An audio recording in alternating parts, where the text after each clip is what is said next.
Balik lagi sama aku ya.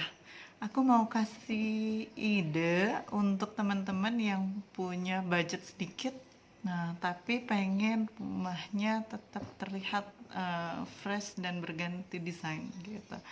Nah, untuk budget supaya renovasi ini kita sebut ini renovasi kecil ya. Untuk budgetnya yang minim ada beberapa cara. Dan aku biasanya sangat suka untuk pergi ke tempat-tempat, nanti saya akan taruh di atas ya, ke tempat-tempat yang seperti ini. Jadi aku tuh kurang begitu suka untuk pergi ke tempat yang terlalu mahal atau ekspensif ya. Pasti aku akan cari alternatif-alternatif. Yang penting kan jadinya sama, hasilnya sama, desainnya sama gitu, nggak kalah kerennya dengan barang-barang yang memang mahal gitu kan. Cuman aku biasanya suka yang kayak nggak terlalu besar renovasinya, kita sebut ini renovasi kecil. Jadi aku taruh kayak aku beli kayak sarung kain-kain bekas gitu kan, aku pergi ke beberapa tempat itu yang semeternya ya kita sedapatnya aja, misalkan satu lembarnya kita bisa dapat harganya 25.000 gitu. Ya udah, nanti kita potong-potong, kita jahit sendiri, atau kan tinggal pakai alat jahit yang gampang itu kan, kita bikin sarung bantal kayak gitu. Atau kalau misalkan agak sedikit susah ya nggak bisa atau nggak ada waktu untuk melakukan itu, tinggal beli aja yang barang-barang diskon, kayak kain-kain diskon itu kan banyak tuh di toko-toko. Cari yang kain-kain diskon yang memang warnanya sama dengan area kita punya tempat tinggal. Kalau misalkan mau cari warna yang berbeda, pilih yang misalkan kita punya sofanya warnanya abu-abu tua, kita pilih abu-abu muda, atau kita pilih warna putih, atau kita pilih warna misalkan sofanya kakinya ada coklatnya, kita pilih warna coklat.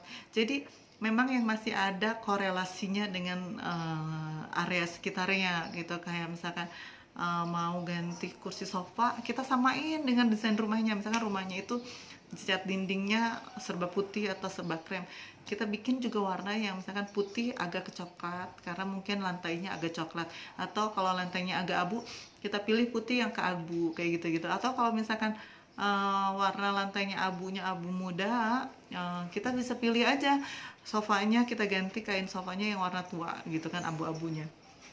Jadi ada banyak cara untuk bikin tempat kita menjadi tampak lebih baru dengan harga dan budget yang minim gitu. Jadi nggak harus kita terfokus untuk pergi ke satu toko, ya kan?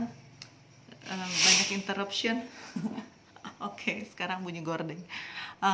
Jadi nggak usah cari yang terlalu mahal kalau memang budgetnya terbatas. Kita bisa bikin sendiri, kita bisa bikin arrange sendiri gitu. Nggak usah yang cari yang bahannya misalkan kalau beli di toko 250.000, kalau kita bikin sendiri hanya 25.000, dan itu sudah banyak ya kan, gapnya. Jadi dengan desain yang sama mungkin kita bisa pilih sendiri kan yang kita mau kan, misalkan desainnya kita sukanya yang motif, yang tekstur, atau yang apa ya kan.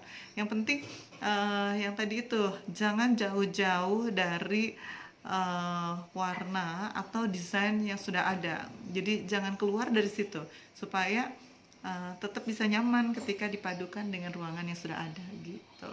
Itu sebagian tips dari aku. Nah, kalau misalkan yang suka belanja-belanja pernik-pernik, oke lah kita ganti dengan pernik-pernik yang baru. Misalkan kita tambahkan kayak candle holder ya kan, yang warnanya berbeda gitu kan, supaya lebih nge-mix lagi. Kita kasih sarung bantal gitu kan yang baru, yang berbeda, atau sarung sofa, atau kita beli karpet, atau kita cover karpet juga bisa di cover loh teman-teman. Aku sih di rumah punya karpet, dalamnya itu ada busanya gitu, ada layernya. Jadi atasnya itu aku suka ganti dengan jadi punya sarung. Jadi cuman bukan bantal aja yang dikasih sarung, tapi karpet aku kasih sarung. Jadi aku kasih sarung, dan itu bisa dicucinya itu hanya karpet, hanya sarungnya aja, nggak usah dengan karpetnya kan. Jadi lebih hemat biayanya untuk cuci mencucinya ya kan. Nggak terlalu jadi beban gitu kan, ketika dia kotor atau apa kita masih bisa lepas ganti lagi yang lain gitu. Dan bisa kita sesuaikan, kalau misalnya kita punyanya karpetnya satu-satunya ternyata tidak matching, kita cover aja jadinya supaya tetap matching. Jadi barang-barang yang ada di rumah kalian yang ternyata nggak matching, kita bikin sesuatu supaya barang itu tetap matching. Jadi nggak usah beli yang baru lagi kan, karena kalau beli baru lagi otomatis akan lebih banyak lagi barang-barang di rumah kita, dan akan kesulitan juga kita untuk membuangnya. Apalagi kalau misalkan ada nilai-nilai sejarah, misalkan dulu ini pemberian nenek, pemberian kakek, pemberian leluhur dan sebagainya kan, lebih susah kan jadinya untuk membuangnya, karena penuh dengan histori dan sejarah gitu. Nah, kalau misalkan kalian yang sukanya ya beli-belinya online atau gimana supaya harganya lebih murah, itu oke-oke aja, beli aja barang-barang, kita bisa cek-cek lebih lebih spesify lagi kan, nggak usah yang harus beli di satu toko yang brand segala macam gitu. Tapi kalau saya sendiri sih, saya tidak terlalu suka dengan brand atau spesifikasi brand tertentu. Cuman saya lebih suka yang memang saya bikin saya nyaman. Pasti sofa itu kalau kita mau ganti, kalau aku mau ganti, aku nggak peduli dengan brand, aku nggak peduli dengan harga, aku hanya akan peduli dengan warnanya cocok atau enggak, budgetnya cocok atau enggak, bahannya cocok atau enggak. Maksudnya bahannya cocok atau enggak itu dengan saya. Kan aku sukanya yang lembut, yang nyaman, yang dingin, yang adem. Nah, bahannya itu harus adem. Kalau misalkan mahal tapi bahannya nggak adem, nggak nyaman, akhirnya saya suka males duduk. Akhirnya nanti dalam waktu beberapa lama kemudian pasti terpaksa aku ganti gitu kan. Jadinya costnya lebih double gitu kan. Jadi sebelum beli sesuatu, aku biasanya aku catat, aku bikin list dulu. Aku mau renov kecil rumah aku, misalkan aku ganti dengan sesuatu yang baru. Atau kadang-kadang kalau lagi santai ya, aku di rumah, aku cari di gudang tuh, aku tak pilihin barang ini aku punyanya apa, Eh, tak tak balikin lagi ke ruangannya gitu, supaya barang ini masih tetap bisa berfungsi, cukup dengan dibersihkan lagi, dikasih pernik-pernik sedikit misalkan yang disesuaikan.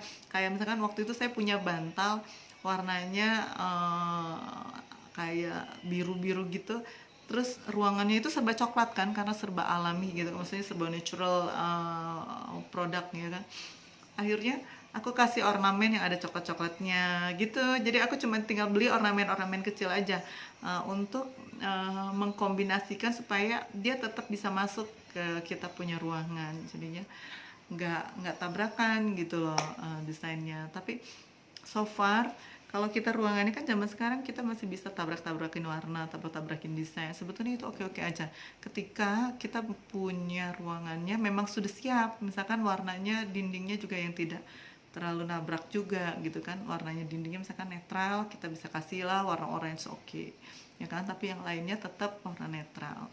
Jadi dia sebagai ornamen ya, sebagai apa ya namanya, kita bisa jadikan dia untuk aksen aja gitu. Nah, kalau misalkan mau matching semuanya kayaknya nggak mungkin juga kan, kadang-kadang kita tetap harus punya aksen tertentu gitu.